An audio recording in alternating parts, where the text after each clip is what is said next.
This is the Amazon Basics USB-A to USB-B 10-foot USB cable. I have had this guy for well over a year now, and I've had zero issues whatsoever.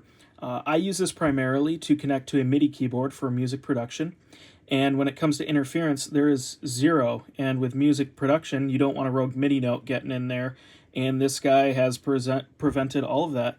If you're looking for a solid USB-A to USB-B cable, this guy is rocking it. The 10 feet of the cable, this cable is not thin by any means.